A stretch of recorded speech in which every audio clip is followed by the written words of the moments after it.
सभी को मेरा नमस्कार। मैं आज आपको परिवर्तनीय एकादशी की कथा सुनाने वाला हूँ। भाद्रपद शुक्ल पक्ष की परिवर्तनीय एकादशी को पद्मा एकादशी भी कहते हैं। यह श्री लक्ष्मी जी का परम आद्यकारी व्रत है।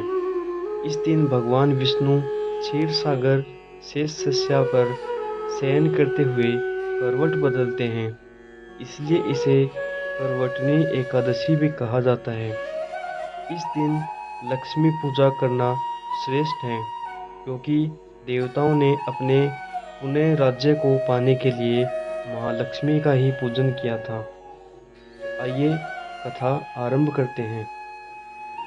युधिष्ठिर ने पूछा कि केशव, कृपया यह बताइए कि भाद्रपद मास के शुक्ल पक्ष में जो एकादशी होती है उसका क्या नाम है, उसके देवता कौन हैं और कैसी इसकी विधि है। भगवान कृष्ण बोले, राजन, इस विषय में मैं तुम्हें आश्चर्यजनक कथा सुनाता हूँ, जिसे ब्रह्मा जी ने महात्मा नारद से कहा था। नारद जी ने पूछा, चतुर्मुख, आपको नमस्कार है। मैं भगवान विष्णु की आराधना के लिए आपके मुख से यह सुनना चाहता हूँ कि भाद्रपद मास के शुक्ल पक्ष में कौन सी एकादशी होती है। तो ब्रह्मा जी ने कहा, हे मुनि श्रेष्ठ, तुमने बहुत उत्तम बात पूछी है। क्यों न हो वैष्णव जो ठहरे। भादों के शुक्ल पक्ष की एकादशी पद्मा के नाम से विख्यात है। उस दिन भगवान श्री हरि की पूजा होती है। यह उत्तम व्रत अवश्य करने योग्य है। सूर्यवंश में मानधाता नामक एक चक्रवर्ती सत्य प्रतिज्ञ और प्रतापी राजर्षि गए। वे अपने औरस पुत्रों की भांति धर्मपूर्वक प्रजा का पालन किया करते थे। उनके राज्य में अकाल नहीं पड़ता था, मानसिक चिंताएं नहीं सताती थी और व्याधियों का प्रकोप भी नहीं होता था। उनकी प्रजा निर्भय तथा धन धान्य से समृद्ध थी। महाराज के कोष में केवल न्यायोपार्जित धन का ही संग्रह था। उनके राज्य में समस्त वर्णों और आश्रमों के लोग अपने अपने धर्म में लगे रहते थे। मानधाता के राज्य की भूमि कामधेनु के समान फल देने वाली थी। उनके राज्य काल में प्रजा को बहुत सुख प्राप्त होता था। एक समय किसी कर्म का फल भोग प्राप्त होने पर राजा के राज्य में 3 वर्षों तक वर्षा नहीं हुई। इससे उनकी प्रजा भूख से पीड़ित हो नष्ट होने लगी। तब संपूर्ण प्रजा ने महाराज के पास आकर इस प्रकार कहा। प्रजा बोली, हे नृपश्रेष्ठ, आपको प्रजा की बात सुननी चाहिए। पुराणों में मनीषी पुरुषों ने जल को नार कहा है। वह नार ही भगवान अयन का निवास स्थान है, इसलिए वे नारायण कहलाते हैं। नारायण स्वरूप भगवान विष्णु सर्वत्र व्यापक रूप में विराजमान हैं। वे ही मेघ स्वरूप होकर वर्षा करते हैं। वर्षा से अन्न पैदा होता है और अन्न से प्रजा जीवन धारण करती है। नरपश्रेष्ठ, इस समय अन्न के बिना प्रजा का नाश हो रहा है। अतः ऐसा कोई उपाय कीजिए जिससे हमारे योगक्षेम का निर्वाह हो। राजा ने कहा, आप लोगों का कथन सत्य है, क्योंकि अन्न को ब्रह्मा कहा गया है। अन्न से प्राणी उत्पन्न होते हैं और अन्न से ही जगत जीवन धारण करता है। लोक में बहुधा ऐसा सुना जाता है तथा पुराण में भी बहुत विस्तार के साथ ऐसा वर्णन है कि राजाओं के अत्याचार से प्रजा को पीड़ा होती है। किंतु जब मैं बुद्धि से विचार करता हूँ तो मुझे अपना किया हुआ कोई अपराध नहीं दिखाई देता। फिर भी मैं प्रजा का हित करने के लिए पूर्ण प्रयत्न करूँगा।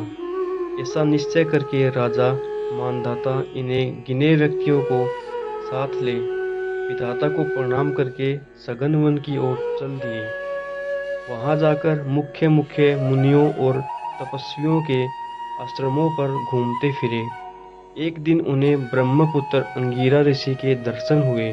उन पर दृष्टि पड़ते ही राजा हर्ष में भरकर अपने वाहन से उतर पड़े और इंद्रियों को वश में रखते हुए दोनों हाथ जोड़कर उन्होंने मुनि के चरणों में प्रणाम किया।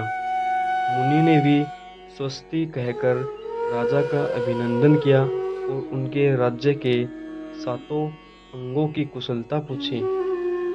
राजा ने अपनी कुशलता बताकर मुनि के स्वास्थ्य का समाचार पूछा। मुनि ने राजा को आसन और अर्घ्य दिया। उन्होंने ग्रहण करके जब वे मुनि के समीप बैठे तो मुनि ने राजा से आगमन का कारण पूछा। राजा ने कहा, भगवान, मैं धर्मानुकूल प्रणाली से पृथ्वी का पालन कर रहा था, फिर भी मेरे राज्य में वर्षा का अभाव हो गया। इसका क्या कारण है, इस बात को मैं नहीं जानता। तब ऋषि बोले, हे राजन, सब युगों में उत्तम यह सतयुग है। इसमें सब लोग परमात्मा के चिंतन में लगे रहते हैं तथा इस समय धर्म अपने चारों चरणों से युक्त होता है। इस युग में केवल ब्राह्मण ही तपस्वी होते हैं, दूसरे लोग नहीं।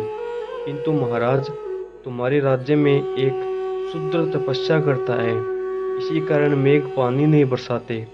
तुम इसके प्रतिकार का यत्न करो, जिससे यह अनावृष्टि का दोष शांत हो जाए।